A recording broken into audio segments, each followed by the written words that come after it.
through a message on 0772 162 651. I'll try and read as many of them as possible before we head out of the studio. But of course, let's just jump right into it. It is the Monday Review Show on Star FM.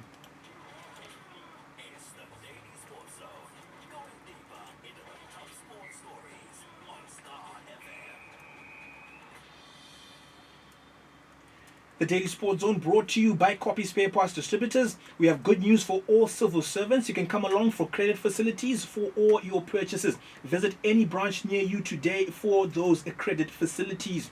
We also have available Hippo shocks, exclusive only to Copy Spares, the strongest brand of shocks ever, and they are strength guaranteed. We're also introducing the all-new brake pads called the HBCC, which are now available in all our retail outlets nationwide. These are the smoothest and most effective brake pads to ever hit the Zimbabwean market. Quality is guaranteed. Only at Copy Spares, making the whole nation drive. Okay, let's get the show started, ladies and gentlemen. Plenty to discuss when it comes to Zimbabwean representatives in African club competitions. Zimbabwean champions Herentos Queens have qualified for the semi-finals at the CAF Women's Champions League COSAFA qualifier tournament in Malawi, despite losing 2-1 to the University of Western Cape of South Africa in their final group match. This was confirmed after Namibian side FC Ongos shocked Zambian club Green Buffaloes 2-1 in their group match earlier today. That result meant that Herentos Queens, who have 6 points from their 3 games, finish in second place in Group A with an inferior goal difference to the University of Western Cape. Ongos and Buffaloes have ended up with 3 points apiece and are now out. Queens will have to wait to discover their semi-final opponent tomorrow. So on Saturday, the Zimbabwean champions had an excellent 1-0 win over Green Buffaloes of Zambia to set up this qualification. Don't forget, only the winners of the 18 tournament will progress to the CAF Women's Champions League proper, to be held in October. Mr. V, any kind of surprise that Herentos Queens have managed to reach the last 4 of this competition? They were very much not fancied as we looked ahead to this tournament, but they've managed to overcome the significant hurdle of Green Buffaloes. I think that victory on Saturday was absolutely vital, of course, and that is what has set them up here for the last 4 berth. Do they have a chance of finishing on top at the end of the tournament? Yeah, I think they do. I'm very encouraged, very proud of how the Queens are doing there, especially that win on Saturday. Mordem Mafuruse rising high from a corner kick and heading in superbly for that on the hour mark in that game. There were periods where Green Buffaloes were the better team, and remember they had 3 players who were fresh back from the Paris Olympics, but Herentos Queens defended pretty solidly. Thought they might have finished it off with 3 out of 3 today, but when you've already qualified, maybe you do sort of lose a bit of momentum knowing that you're through already. They may well end up meeting the South Africans in the final, I would suspect. But very good showing so far from Herentos Queens. On the men's side of things, Premier Soccer League champions Ngezi Platinum Stars were held to a goalless draw by AS Maniema of the Democratic Republic of Congo in the first leg of their CAF Champions League first preliminary round tie. Ngezi's home game was played in Lusaka, Zambia, as we still don't have an approved stadium for international matches. The 2 clubs meet again this weekend. And then Dynamos edged Zambian side Zesco United 1-0 in the first leg of the CAF Confederation Cup preliminary round match at Botswana's National Stadium. Tanaka Shandirwa on hand to net the winner for Dimbare in the first half. That match was also a home game for Dynamos. The second leg in Zambia is this coming weekend. Simba, I know you managed to catch a few highlights of their game. Very difficult to watch full 90-minute packages of these games. Unfortunately, CAF not really broadcasting what they would consider minnows in these competitions. But I know you caught some highlights, Simba. How did it stand out to you in terms of Dynamos? Maybe you can describe Shandirwa's goal for us as well. Yeah, like I said that before when we were doing the build-up, that Dynamos have got a pedigree of all the teams that are playing in this tournament, and it really came, in handy for them in this game because they were really confident, they were not intimidated, and they were compact in all the departments. And in the midfield, Tanaka Shandiro was very mobile, and they went on in a counter-attack, and then a cross was swung in from the left, and the goalkeeper punched it, and Asadni Urikob created space for Tanaka Shandirwa. So a cross was then flung in from the right after the ball had been punched by the goalkeeper, and the Tanaka Shandirwa was unmarked inside the box. Actually, it was Sadni Urikoba who had kind of a dummy, created space for him, and he had a free header inside the box. And from that, they managed to shut shop and collect 3 points. But a good display from Dynamos. They really believed in self. It's like there's something really new within the team that they can do it. And like we've always said that when it comes to continental football, Dynamos always show you something. If you look at the squad of 1998, squad of 2008, they were not really big name players that were there, but they always played as a unit. They played as a team. Mr. V, when it comes to now, shall we say the actual away games now for the two teams this weekend, as we said, Ngezi is going to the Democratic Republic of Congo, Dynamo is going to Zambia. Can they replicate and maybe even better these performances, do you feel, when now the home crowd will be rooting against them very loudly? Yeah, I don't fancy Ngezi's chances, unfortunately. AS Maniema, they're in central DRC. You can suspect this is a game where there could be dirty tricks at play to make sure that they get the result that they need as the home team. So I'm not fancying Ngezi's chances, but for Dynamos, I think those theories that Zesco might have been rusty as they haven't started their domestic campaign yet, those theories could have helped there, or those ideas could have proved to have been true. Yeah, and Dynamos, despite their very lethargic domestic campaign, have remembered that they are continental giants, or former continental giants. Okay, so I will wait and see if those two clubs, as well as Rentals Queens, when they find out their semi-final opponent, can go even further in their respective CAF club competitions. But very, very good weekend indeed for Zimbabwean clubs on the continent. Okay, I can read a few messages before we move on to the Chibuku Super Cup. Brighton Sine from Walayo Mpopoma is saying, David, I showed my preparations Dimbare pakwenda ku Botswana, but it works for us. Go Dimbare, go. Very happy Dimbare fan. Anzi, good evening, guys. Dimbare made my day. Ndafara singaite well done chazunguza mtunune mago. John Kambarami in Glenora. Anzi Dimba. Okay, that's another one here. Congratulations to the Zim team winning their opening matches. Alan Billiard were checking in and deliver. I know you're very happy about Liverpool's weekend. Last one for now. Good show shown by our local clubs. Dimbare Ngezi Platinum, Rentals Queens, Melusi, Moyana in Birchnuff Bridge.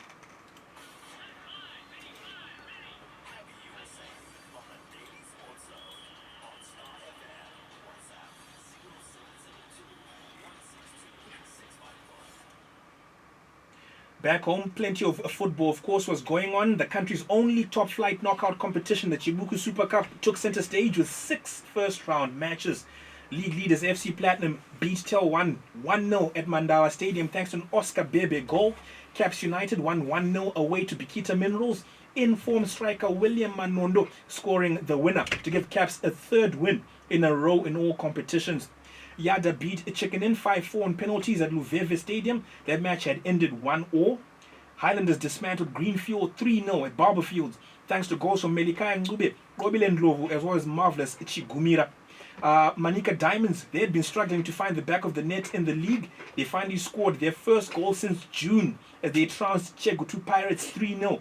Definitely a case of London buses there. Eventually, they came in a load. I guess Mr. V knows that reference. And Simba Bora beat Rentals 4-3 on penalties. That match had ended goalless. There are, of course, still 2 more first-round matches to be played since Ngezi and Dynamos were involved in continental matches.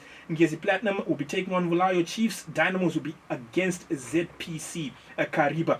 Simba, just talk to me about the 6 matches we managed to see this weekend. Which result, shall we say, stood out to you? Is the case of Manika Diamonds finally finding their scoring touch. 3 goals flying in against Chibuku Pirates. I think I'll touch mostly on 2 games. The first one, Highlanders versus Manika Diamonds, because if you look in the league, they've been little to separate these 2 teams. The 3 times that they've met, all the games have ended in 1-0 draws. And for Highlanders, this is the first time that they managed to score 2 goals past Greenfield. And they really came to the party. Of course, in the first half, it seems like Greenfield were also wanted it and were going to go toe-to-toe. But those laps in concentration towards the end, and America managed to get that goal. And then in the second half, they managed to capitalize on the openings that were created at the back as Greenfield tried to go forward in search of a goal. And then you go to the Manica Diamonds game. 15 June was the last time that they scored a goal at Yada Stadium.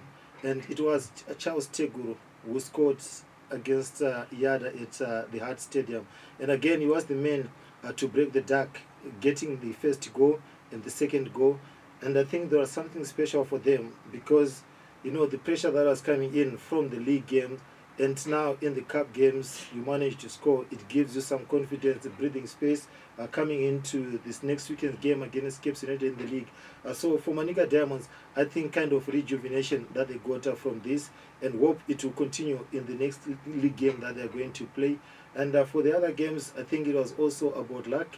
Zimbabwe managed to win on penalties. Yada also winning on penalties, even though they had taken the lead first. And it seems like Yada also needed it more than Chicken Inn. And then Cape United, the man that is synonymous with Chibuku Super Cup from the days that he was at Harare City. Yeah, William Manondo. And also yet for him that, you know, he can score in the league, he can score also in the cup games and managed to get that winner for Cape United. And good that the Giants are also staying in the tournament. We'd love a situation whereby you go to the quarterfinals, semi-finals, and the Giants are clashing in there. Mr. V, over the last week when it was announced by CAF that they're going to be, shall we say, rewarding teams heavily just for reaching the first preliminary round of these CAF club competitions. 50,000 for both Dynamos and Ngezi Platinum Stars reaching the preliminary round. And then, of course, if you get to the group stage, there's always been money spinning. 400,000 for Confederation Cup and then 700,000 for the CAF Champions League. I guess now teams are going to take the Chibuku Super Cup even more seriously than they would normally going forward this season. And I guess maybe you can talk to me as well about the result that stood out for you in the first round. Yeah, shame for those teams that got knocked out as they've got this financial security if they do qualify for the CAF Confederation Cup. That was a good move from CAF, definitely.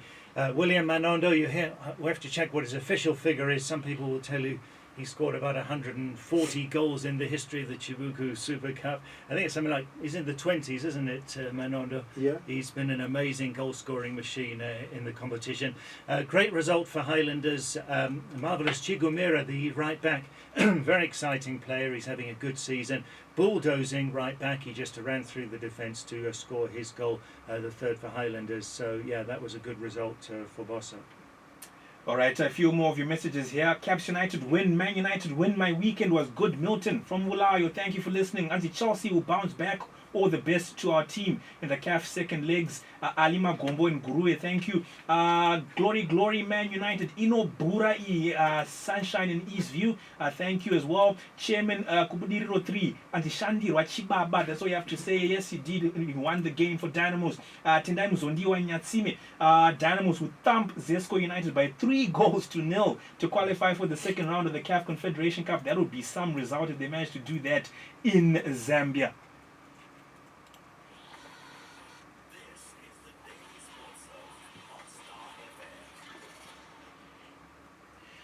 Okay, Simba, maybe you can just talk about this story very briefly indeed, coming out in terms of the newspapers early this morning. We're hearing that Scotland owner Scott Sakupanya is threatening maybe to pull his club out of the Northern Region Division 1 after what he felt were some dirty tricks employed by Moors during their top-of-the-table clash on Saturday. Their match finished Moors 1, Scotland 1. Moors scoring a very late equalizer there to salvage the point. The owner, Scott Sakupanya, running onto the pitch, very unhappy with the conduct, he says, of Moors head coach Lloyd Samaita Mutasa. Maybe you can tell us exactly what happened there, Simba. I know you were on the ground. And then, of course, do you feel that Scotland are serious about potentially pulling out of the league? We have heard those stories before, Rukudzo. This is not something really new. And I'm surprised with the twist of the story because, you know, it's like Lloyd Mtaza is now the villain, when in fact he was also a victim in this.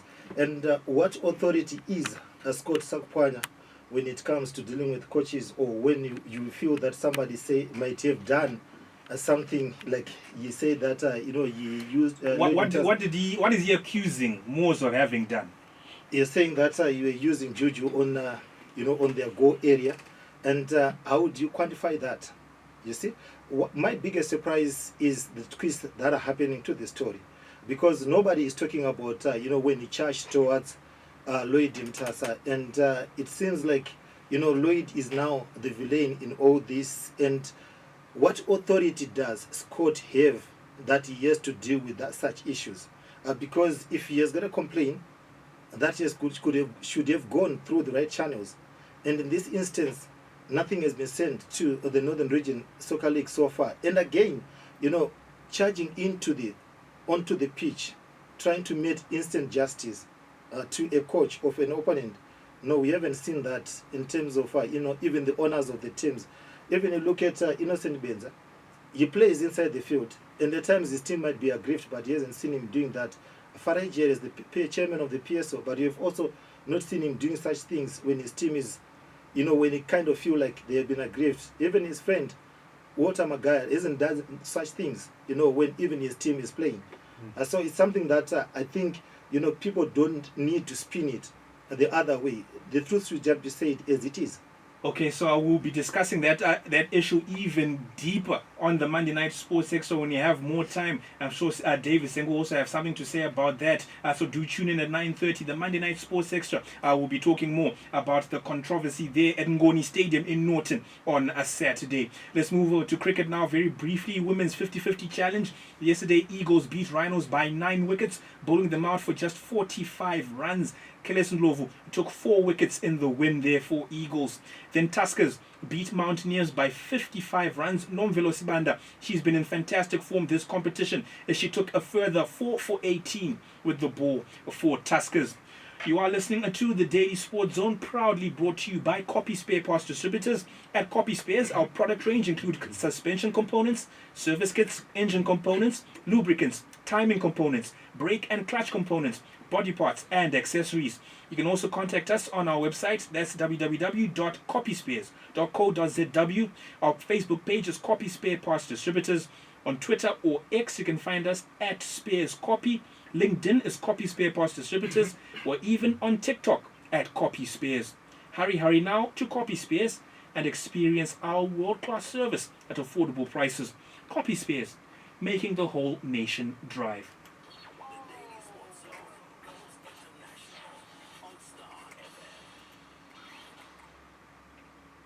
The 2024-25 English Premier League season kicked off this weekend. The world's most beloved football soap opera beginning its 9-month journey to crown a champion of England and to fill all the European slots and relegation places. There's one more match tonight to close off the opening weekend. Spurs travelling to newly promoted Leicester City at 9 p.m. Mr. V, how are you feeling about Leicester City's chances coming back to the Premier League after a season away? Spurs, of course, they were top after 10 games last season before falling away. Do you feel that they have more in the tank this time to hang around with the likes of Arsenal and Manchester City?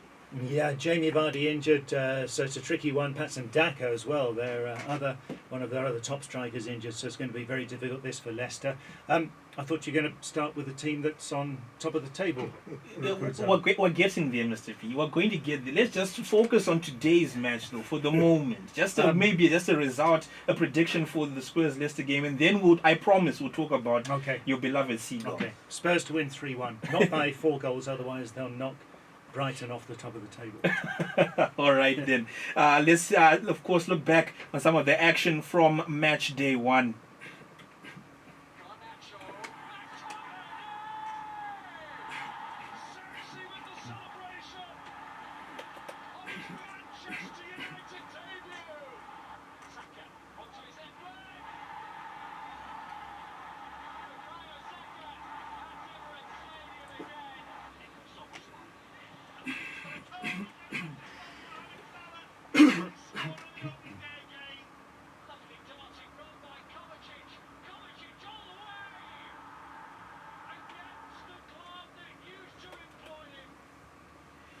Yes, indeed, Enzo Maresca lost his first Premier League game in charge of Chelsea. Manchester City beating them 2-0 at Stamford Bridge. Erling Haaland Mateo Kovacic on target in each half.